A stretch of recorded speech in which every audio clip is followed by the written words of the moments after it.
Existe um momento exato, específico, que acontece com você toda noite e provavelmente nunca te disseram o nome dele. São os 7 minutos antes de adormecer. 7 minutos em que sua mente faz algo extraordinário, algo que a neurociência só começou a entender nas últimas décadas, mas que monges zen já observavam há mais de 1000 anos. Bem-vindo ao Zen da meia-noite. Se você está aqui agora, com a cabeça no travesseiro, os olhos pesados, mas a mente girando, se os pensamentos aparecem exatamente quando você mais precisa que eles parem, se você já tentou técnicas, contou respirações, ouviu músicas e ainda assim o sono parece um país distante que não aceita o seu passaporte, você não está com defeito, você está humano. E esta noite algo diferente vai acontecer. As histórias que você vai ouvir foram recolhidas de tradições pouco conhecidas, de monges que viveram em silêncio por décadas, de ensinamentos que nunca chegaram aos livros populares. Não são histórias para te ensinar nada, são histórias para te desfazer gentilmente, como a névoa que se dissolve quando o sol nasce, sem esforço, sem pressa. Mas antes de começarmos, se este canal já trouxe paz para alguma noite sua, considere curtir este vídeo agora, enquanto ainda está acordado. E se conhece alguém que luta para adormecer, que fica olhando para o teto às 2 da manhã, compartilhem com essa pessoa. Ela vai agradecer amanhã de manhã. Se inscreva no Zen da meia-noite para que essas histórias sempre encontrem você quando precisar.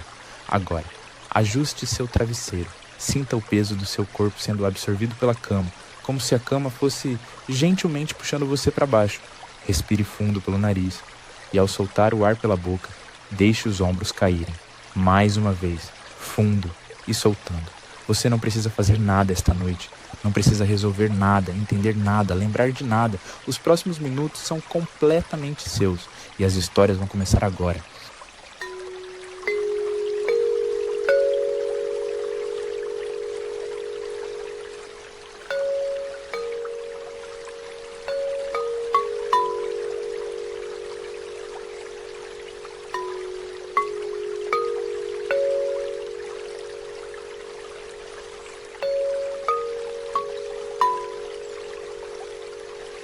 A primeira história se chama As Pegadas na Neve.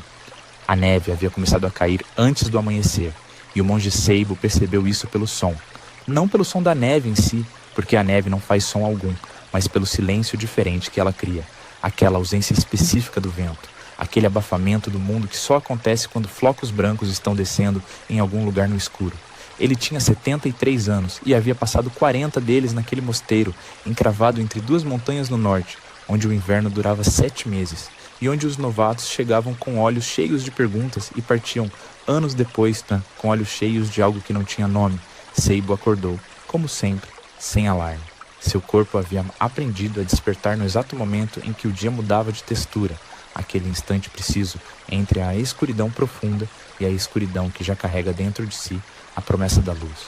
Ele ficou deitado por um momento, apenas observando o teto de madeira escura acima dele, as vigas antigas que havia contado 1000 vezes, sem nunca ter chegado ao mesmo número 2 vezes seguidas.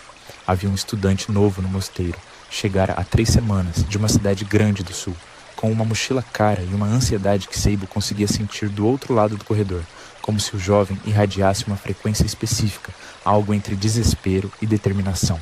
O jovem se chamava Davi e tinha 31 anos. E havia pedido licença do emprego por 6 meses, depois de uma noite em que ficou deitado das 11 da noite até as 4 da manhã, sem conseguir adormecer. A mente percorrendo em loop uma conversa que havia tido com seu chefe, uma conta que havia esquecido de pagar, o rosto de uma mulher que havia amado e que havia partido, o medo de que sua vida estivesse indo na direção errada, o medo de que não havia direção nenhuma. Seibo havia visto centenas de Davis ao longo dos anos, jovens com mentes rápidas demais para seus próprios corpos. Seibo desceu da cama devagar, seus joelhos protestando com o frio familiar, e foi até a janela. Lá fora, no pátio coberto de neve, havia uma única pegada humana, saindo da porta do alojamento dos novatos e indo até o centro do pátio, onde parava. Alguém havia saído no meio da noite e ficado parado no frio, olhando para o céu, ou para as montanhas, ou para o nada, e depois havia voltado. Seibo reconheceu o tamanho da pegada. Era do jovem Davi. O monge sorriu para a janela.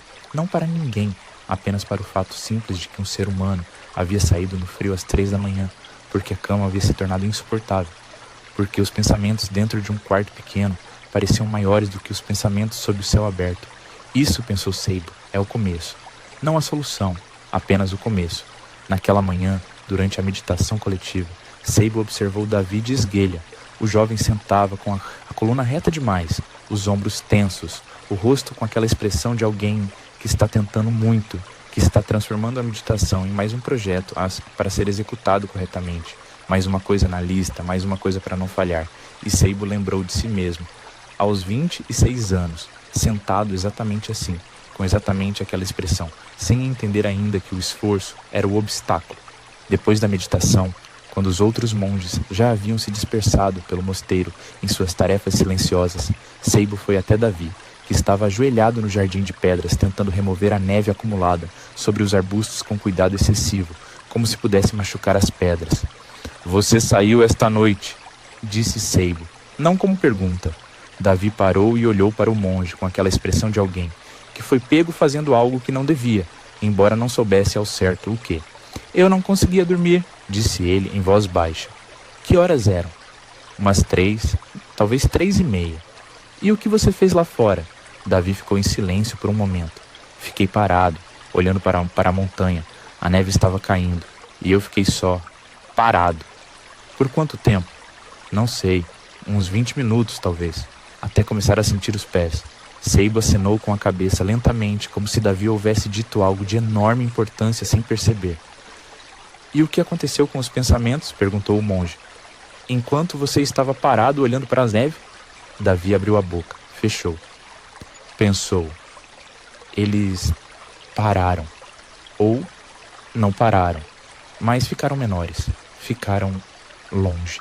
Seibo curvou-se levemente para examinar um dos arbustos, passando os dedos com calma pelas folhas cobertas de gelo.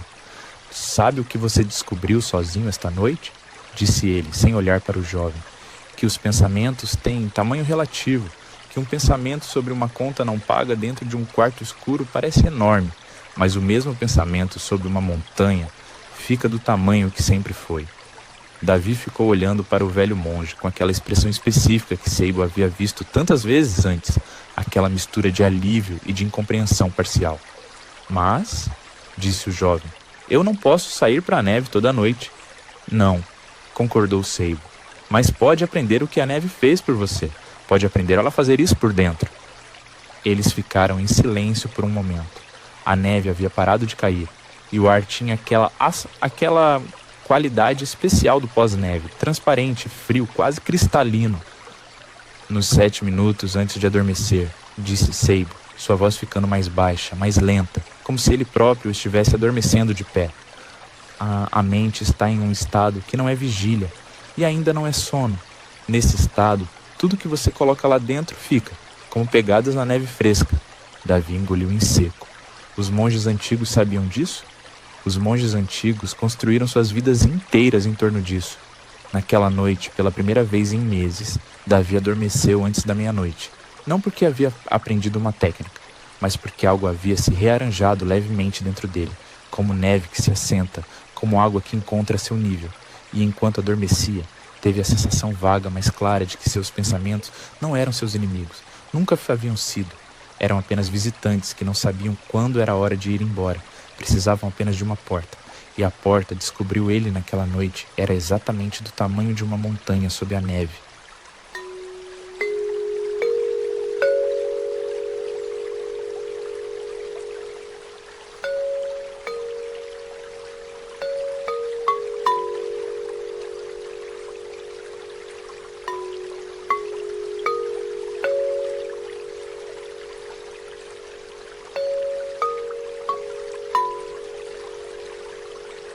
Se você quiser, pode pausar este vídeo por um instante, não precisa, mas se sentir o chamado, coloque sua mão espalmada no centro do peito, devagar, sinta o calor da sua própria mão contra o tecido da roupa.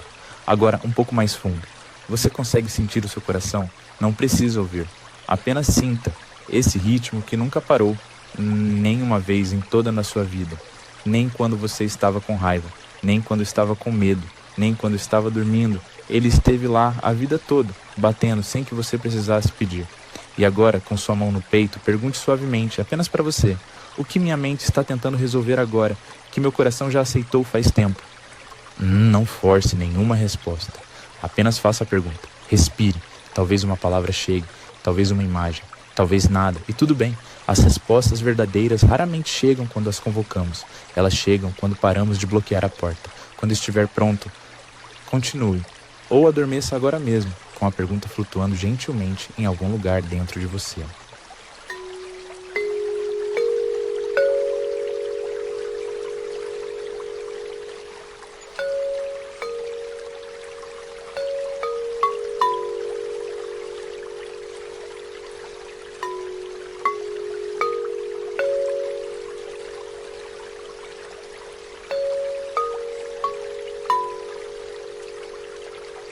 A segunda história se chama A Mulher que Parou de Esperar o Sono. O mercado de especiarias de Calcutá acordava antes do sol, e Amara havia aprendido a gostar disso. O cheiro chegava primeiro, açafrão e pimenta preta, e algo floral que ela nunca havia conseguido identificar, tudo misturado ao cheiro da terra úmida e do metal quente das panelas dos vendedores de chá que acendiam seus fogareiros na escuridão. Amara tinha 42 anos e havia passado 20 dele, convencida de que havia algo profundamente errado com ela. Não de forma dramática, apenas aquela sensação persistente e silenciosa de que os outros haviam recebido um manual de instruções para a vida que ela havia perdido na bagagem. Ela dormia mal, havia dormido mal a vida inteira, desde a adolescência, aquela fase em que o sono se torna uma negociação complicada com a própria mente. Mas nos últimos 2 anos havia ficado pior. O divórcio havia acontecido de forma civilizada, que era de alguma forma mais doloroso do que se tivesse havido choro e pratos quebrados. Simplesmente um dia, ela e seu marido haviam se olhado sobre a mesa do jantar, e os dois haviam entendido, sem palavras, que haviam se tornado educados demais um com o outro, o tipo de educação que existe entre estranhos. Amara havia chegado à Índia sem plano claro, com uma passagem de volta para daqui a 3 meses e uma lista de lugares que uma amiga havia recomendado. Mas no segundo dia, havia conhecido a professora Veda, num mercado pequeno perto do rio, uma mulher de uns 60 anos, com cabelos longos, completamente branco e olhos da cor específica do céu, antes de uma tempestade. Veda vendia ervas, não como negócio principal, mas como desculpa para conversar. Amara percebeu mais tarde. Você não dorme, disse Veda, quando Amara se aproximou da banca, não como diagnóstico, mas como observação casual, como quem comenta sobre o tempo. Amara parou. Como você sabe? Pela forma como você olha para as coisas, disse Veda. As pessoas que dormem bem olham para o mundo como se estivessem chegando. As que não dormem olham como se ainda não tivessem saído de algum lugar. Amara ficou parada por um momento, segurando um maço de erva cidreira que havia pegado sem intenção específica. Havia algo verdadeiro naquilo, algo que ela não havia conseguido articular, mas que a professora havia dito com a mesma naturalidade com que se diz bom dia. O que você vende? Perguntou Amara. Depende do que você precisa, disse Veda. Mas suspeito que o que você precisa não está aqui na banca. Amara foi encontrar Veda 3 vezes naquela semana. Não por iniciativa própria, ou pelo menos não conscientemente. Simplesmente acontecia de aparecer no mesmo mercado, no mesmo horário. E a professora estava sempre lá, organizando suas ervas com uma calma específica, como se o mundo ao redor pudesse se dissolver em caos que ela continuaria organizando suas ervas com aquela calma específica.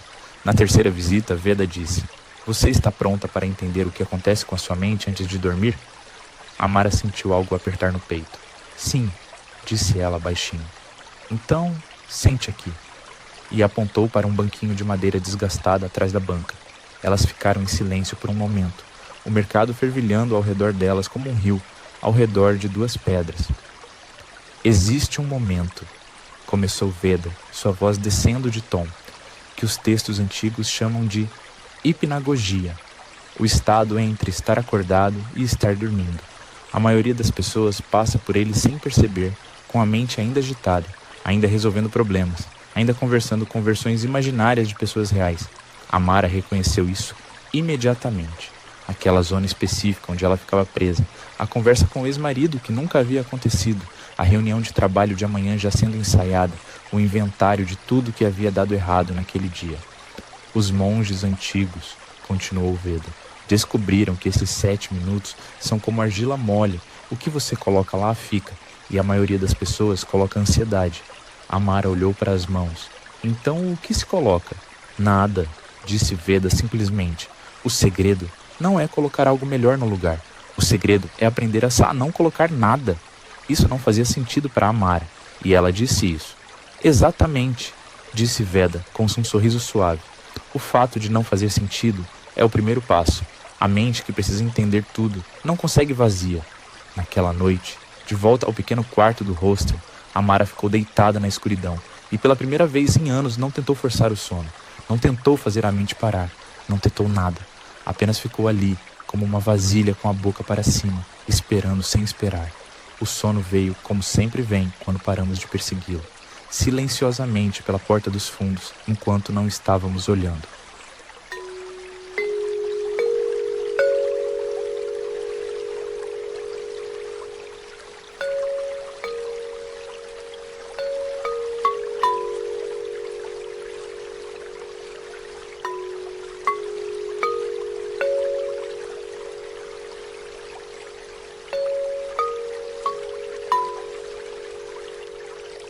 Há algo que une essas duas histórias, que talvez você já tenha sentido sem conseguir nomear.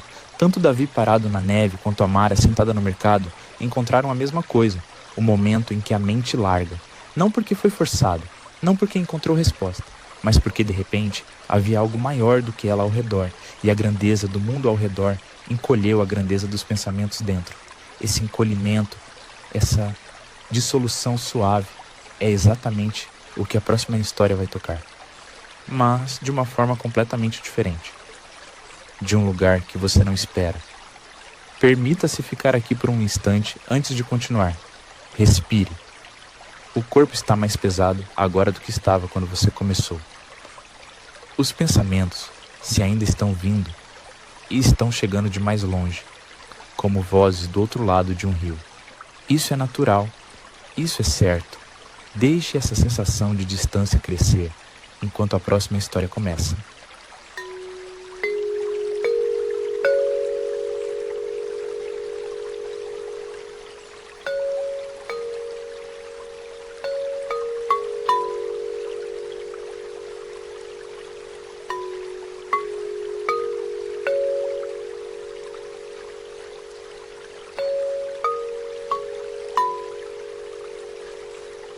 A terceira história se chama O Pulmão Silencioso.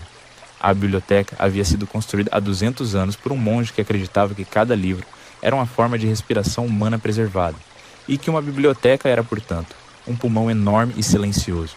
A monge Nara havia passado 36 anos naquela biblioteca, não lendo, ou não apenas lendo, cuidando, reparando lombadas que se desfaziam, substituindo páginas que o tempo havia tornado frágeis como pele de velho, catalogando volumes em uma caligrafia pequena, e precisa que ela própria mal conseguia ler mais com os olhos que estavam ficando.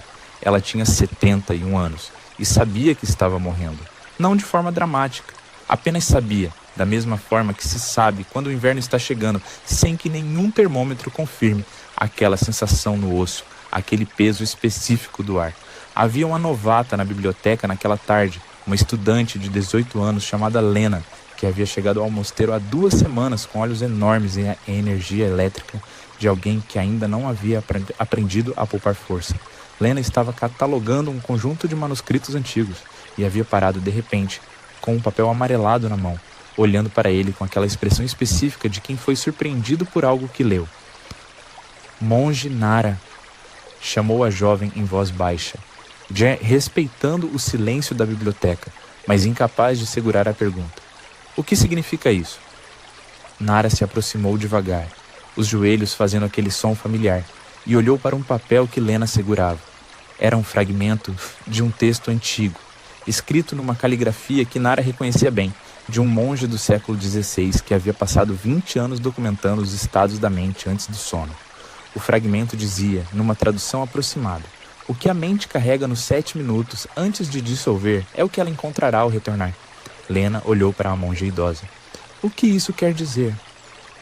Nara ficou olhando para o papel por um longo momento.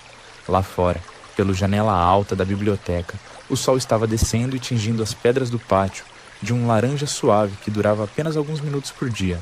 Aquela luz específica do entardecer que parecia iluminar as coisas por dentro em vez de por fora. Quer dizer, disse Nara finalmente, sua voz baixa como se estivesse pensando em voz alta, que o sono não é um buraco negro, é um espelho. Lena franziu o senho levemente. Não entendo. Quando você adormece carregando ansiedade, a mente não descansa dessa ansiedade. Ela mergulha nela, processa ela. Quando você acorda, a ansiedade está lá, às vezes maior do que antes, porque a mente passou a noite inteira trabalhando nela. Nara caminhou até a janela e ficou um momento olhando para aquela luz laranja nas pedras. Mas quando você adormece carregando silêncio, ela não terminou a frase. Deixou o silêncio da própria biblioteca completar o pensamento. Lena ficou olhando para o papel na mão, depois para a monja idosa, depois para a janela. Você pratica isso? Perguntou a jovem. Há 36 anos, disse Nara. Toda noite, antes de dormir, passo 5 minutos aqui nessa biblioteca, depois que todos foram dormir, apenas sentada com os livros no escuro. Sem ler, sem pensar sobre os livros, apenas com eles. E o que acontece? Nara virou-se da janela e olhou para a roupa estudante com aquela expressão específica que não tinha nome exato, algo entre carinho e uma tristeza que não era triste, apenas profunda.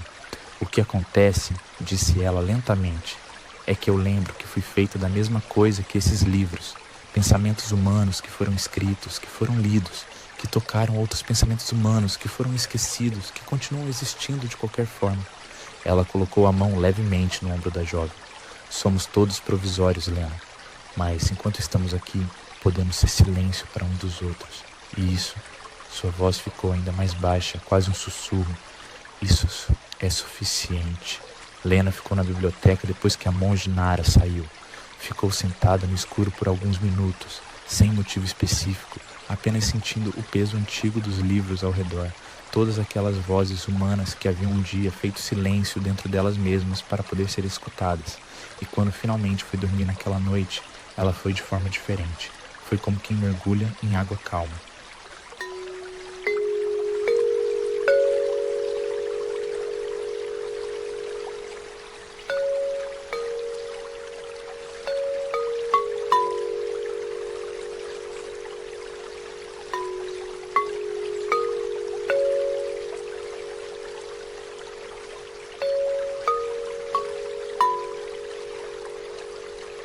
Deixe essa imagem ficar com você por um momento.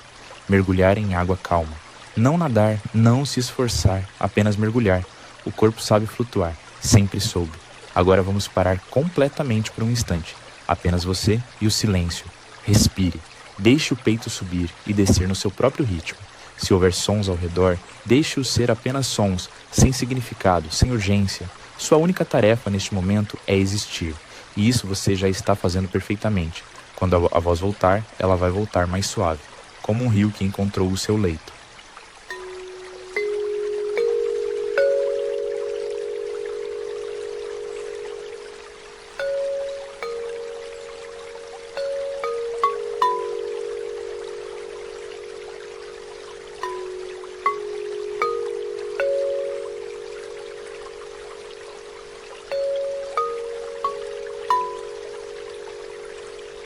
A quarta história se chama O Abraço que Ninguém Pediu. O mestre Hiro havia ensinado por 50 anos e havia aprendido, ao longo desses 50 anos, que as perguntas mais simples eram as mais difíceis de responder. Não porque não tivessem resposta, mas porque tinham tantas respostas que era preciso encontrar a certa para aquela pessoa específica, naquele momento específico, como uma chave que só abre uma fechadura. Naquela tarde de outono, com as folhas douradas cobrindo o pátio do mosteiro como um tapete que ninguém havia pedido, mas que todos eram gratos por ter, veio até ele uma mulher de meia-idade chamada Sara, de óculos e casaco cinza, com aquela expressão de alguém que percorreu um longo caminho e ainda não sabe se chegou ao lugar certo. Mestre, disse ela, sentando-se na pedra defronte a ele, tenho uma pergunta. Vejo que sim, disse Hiro, minha mente não para, nunca parou. Desde criança é assim, mas agora, com 50 anos, está pior, especialmente à noite, especialmente quando preciso dormir. Hiro não respondeu imediatamente. Ficou olhando para as folhas douradas no chão, seu rosto com aquela expressão de absoluta presença que seus estudantes levavam anos tentando entender e raramente conseguiam imitar. Então disse, quantos pensamentos você tem por dia? Sara piscou. Não sei. Dezenas de milhares, eu acho. Dizem que são 60.000. E quantos deles você escolheu ter? Silêncio. Nenhum, disse Sara depois de um momento. Exatamente, disse Hiro. Então qual é o problema? O problema é que eles não param. Ah, disse Hiro, levantando um dedo. Mas isso não é o problema. Isso é a descrição. Qual é o problema? Sara olhou para ele com aquela frustração levemente confusa que Hiro havia visto tantas vezes antes. Não entendo a diferença. A diferença, disse ele gentilmente, é tudo. Se eu digo que chove, estou descrevendo. Se digo que a chuva é um problema, estou interpretando. A chuva não sabe que é problema. Ela é apenas chuva. Mas os pensamentos me mantêm acordada. Sim, mas são os pensamentos ou é o que você faz com os pensamentos? Sara ficou em silêncio.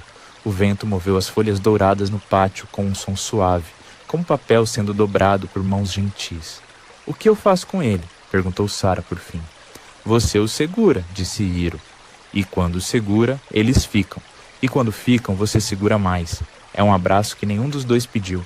E nenhum dos dois sabe como terminar. Sara respirou fundo. Então como eu paro de segurá-los? Não para, disse Hiro. Isso é o erro de toda meditação mal compreendida. Parar os pensamentos é impossível. É como pedir ao coração que pare de bater, porque o silêncio é mais bonito. Ele pausou. Deixou o vento fazer seu trabalho nas folhas. O que se pratica, continuou depois, é não começar o abraço. O pensamento chega, e você o vê. Você não estende os braços. E como se aprende isso? Da única forma que qualquer coisa é aprendida, disse Hiro. Praticando, falhando, praticando de novo. Mas aqui está a coisa que ninguém te diz. Ele se inclinou levemente para frente, sua voz ficando mais baixa, mais próxima, como quem compartilha segredo. Nos 7 minutos antes de adormecer, sua mente está naturalmente nesse estado. A barreira entre pensamento e sonho está porosa. Nesse momento, seus pensamentos já são menos sólidos do que de costume, já são menos reais. Você pode vê-los passando como nuvens, porque já são nuvens. Sara olhou para suas próprias mãos por um momento. E se eu treinasse justamente nesses 7 minutos? Então, você treinaria no estado em que o treinamento é mais fácil, como aprender a nadar em água rasa antes de ir para o fundo. Ela ficou em silêncio por um longo tempo. O sol havia descido mais e o dourado das folhas havia ficado mais profundo, quase âmbar.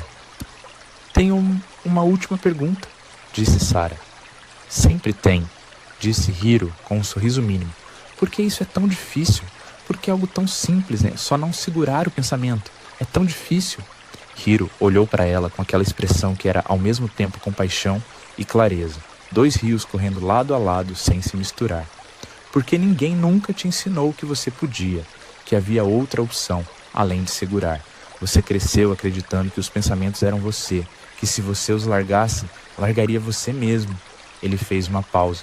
E agora você está aprendendo que pode soltar os pensamentos e continuar aqui, inteira, presente, mais você do que antes. Sara saiu daquele mosteiro quando o sol já havia se posto completamente. Ela não resolvera nada, mas carregava como se carrega uma chave num bolso, a sensação nova de que havia uma fechadura que ela ainda não havia tentado abrir.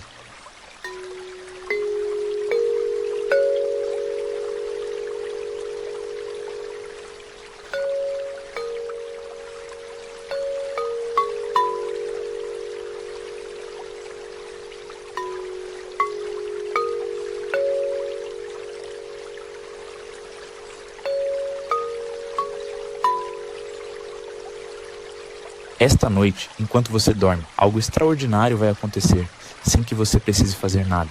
Seu corpo vai reparar tecidos, sua mente vai organizar memórias do dia em arquivos que vão fazer mais sentido amanhã. Suas células vão se renovar, seus ossos vão se fortalecer, seu coração vai bater exatamente a quantidade certa de vezes. Você não vai precisar lembrar de respirar nem uma única vez. Isso tudo está acontecendo agora, enquanto você ouve essas palavras. Amanhã, quando você abrir os olhos, antes de pegar o telefone, antes de lembrar das tarefas do dia, apenas observe por um momento. Passei a noite inteira sendo cuidado, por mim mesmo, por este corpo que não precisa que eu controle ele para fazer o que precisa. Talvez isso, essa pequena observação de manhã, seja o começo de uma confiança diferente, em si mesmo, no que já funciona sem o seu esforço.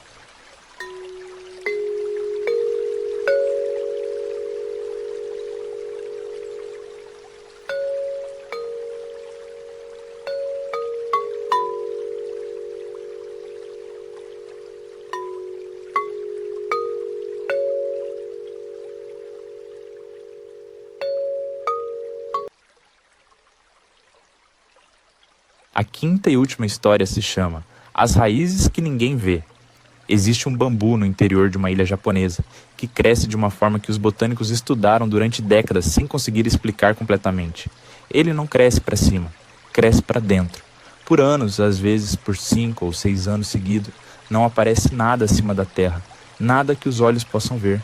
Uma pessoa que não soubesse da existência desse bambu caminharia por aquele pedaço de chão e não veria absolutamente nada de especial, apenas terra. E depois, de repente, em algumas semanas, o bambu cresce quase 30 metros. Do nada, aparente para 30 metros em semanas, porque não estava não crescendo, estava crescendo para dentro, estava construindo raízes. O monge Kendi havia contado essa história do bambu a seus discípulos por muitos anos antes de perceber que não era sobre o bambu, ou não apenas sobre o bambu, era sobre o que acontece quando dormimos, era sobre o que acontece nos 7 minutos antes de adormecer, naquele estado limiar entre vigília e sonho, quando a mente para de construir para fora e começa a construir para dentro, quando pensamos nesse estado como vazio, como desperdício, como falha em adormecer logo, estamos olhando para a terra acima do bambu e vendo apenas terra, mas lá embaixo, naquele silêncio aparente, algo está sendo construído, memórias estão sendo arquivadas, emoções do dia estão sendo processadas, o sistema nervoso está saindo do modo de alerta e entrando no modo de restauração. Os antigos mestres que observaram esse estado por séculos, que documentaram em textos que poucos leram, todos apontaram para a mesma coisa, de formas diferentes, com palavras diferentes, mas apontando para o mesmo ponto. Esses 7 minutos são a raiz. E a raiz, diziam eles, é onde tudo começa. O que você coloca na raiz é o que cresce, e o que cresce é o que você encontra ao acordar, aquela primeira sensação de manhã, antes de qualquer pensamento específico, aquela textura do dia que já tem um tom antes mesmo de você lembrar o que precisa fazer. Kendi passou os últimos anos de sua vida ensinando uma única prática. Uma única, não porque fosse preguiçoso ou limitado, mas porque havia percebido que ensinar muitas práticas era como dar a uma pessoa com sede 10 copos diferentes para escolher enquanto ela morria de sede. Uma prática simples, nos 7 minutos antes de adormecer, praticada com consistência, transformava mais do que décadas de estudo ocasional. E a prática era apenas isso. Nos 7 minutos antes de adormecer, não fazer nada, não meditar no sentido formal, não tentar esvaziar a mente, não contar respirações, apenas perceber, apenas ser a testemunha silenciosa dos próprios pensamentos, como quem assiste ao bambu de longe, sem tentar entrar no chão, sem tentar acelerar o crescimento, sem medir o quanto já cresceu, apenas observar, com a mesma paciência com que a terra observa o bambu, porque a terra não duvida do bambu, a terra não acorda de noite preocupado se o bambu vai crescer, a terra apenas sustenta, e o bambu cresce, assim como você, sustentado por esta noite, por este silêncio, por essas histórias que agora já estão se misturando com os primeiros fios do sonho dentro de você. Você não precisa crescer esta noite. Esta noite apenas seja a terra. Você chegou até aqui, através de neve e mercados de especiarias, bibliotecas antigas e pátios cobertos de folhas douradas, bambus que crescem em silêncio e perguntas que não precisam de resposta imediata. Mas a jornada mais longa foi a sua própria. Esses milímetros invisíveis que a mente percorreu esta noite, afrouxando, acomodando, deixando espaço para o que sempre esteve aqui. Não precisa lembrar de nenhuma história, não precisa entender nenhum ensinamento. Se uma única imagem ficou, se uma única frase pousou em algum lugar dentro de você, se o corpo está um pouco mais pesado do que quando você começou, isso é suficiente, mais do que suficiente. Obrigado por confiar esta noite a essas palavras, por trazer seu cansaço e sua mente inquieta para cá e deixar que as histórias fizessem o que histórias sempre fizeram, levarem você para dentro de si mesmo pelo caminho mais bonito. Se este vídeo tocou você de alguma forma, compartilhe com alguém que você sabe que luta com o sono, que fica olhando para o teto às madrugadas. Às vezes, a coisa mais gentil que podemos fazer por alguém é dizer: eu encontrei um lugar quieto, vem comigo. Nos encontramos de novo amanhã à noite, se você quiser. O Zen da meia-noite estará aqui. Boa noite, ou bom dia, onde quer que você esteja. Que você descanse bem, que o bambu cresça em paz.